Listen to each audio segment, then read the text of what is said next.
Audio Renaissance presents Plum Lovin by Janet Evanovich, read by Lorelei King.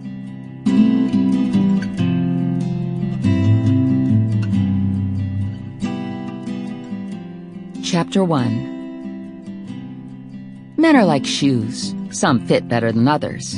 And sometimes you go out shopping and there's nothing you like. And then, as luck would have it, the next week you find two that are perfect, but you don't have the money to buy both. I was currently in just such a position, not with shoes, but with men. And this morning, it got worse. A while ago, a guy named Diesel showed up in my kitchen. Poof, he was there, like magic. And then, days later, poof, he was gone. Now, without warning, he was once again standing in front of me. "Surprise," he said. "I'm back." He was imposing at just over 6 feet. Built solid with broad shoulders and deep-set, assessing brown eyes. He looked like he could seriously kick ass and not break a sweat. He had a lot of wavy, sandy blonde hair cut short and fierce blonde eyebrows. I placed his age at late 20s, early 30s. I knew very little about his background. Clearly he'd been lucky with the gene pool.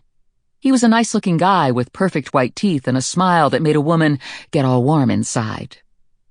It was a cold February morning, and he dropped into my apartment wearing a multicolored scarf wrapped around his neck, a black wool peacoat, a washed-out 3-button thermal knit shirt, faded jeans, beat-up boots, and his usual bad attitude. I knew that a muscular, athletic body was under the coat. I wasn't sure if there was anything good buried under the attitude. My name is Stephanie Plum. I'm average height and average weight, and have an average vocabulary for someone living in Jersey. I have shoulder-length brown hair that is curly or wavy, depending on the humidity. My eyes are blue. My heritage is Hungarian and Italian. My family is dysfunctional in a normal sort of way.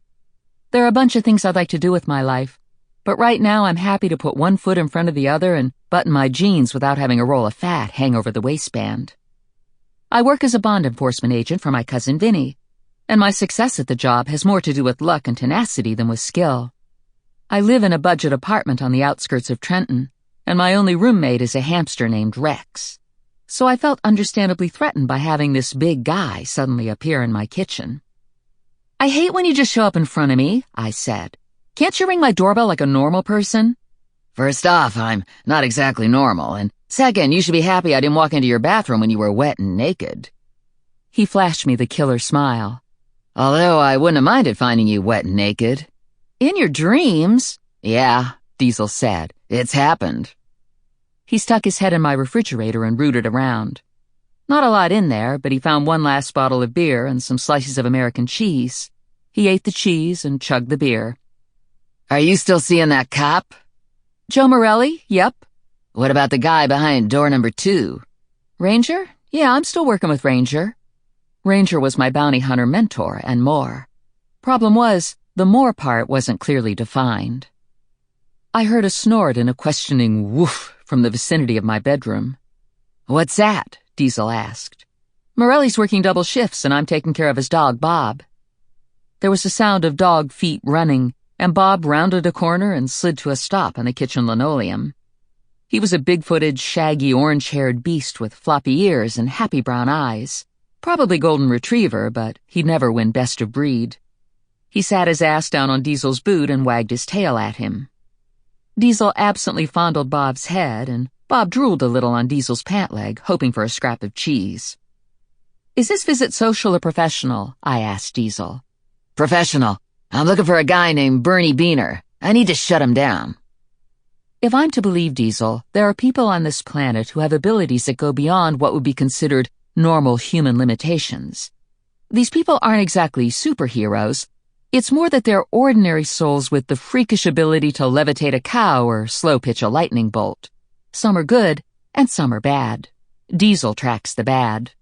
The alternative explanation for Diesel is that he's a wacko. "What's Beaner's problem?" I asked. Diesel dropped a small leftover chunk of cheese into Rex's cage and gave another chunk to Bob. "Gone off the edge. His marriage went into the shitter, and he blamed it on another unmentionable. Now he's out to get her." "Unmentionable?"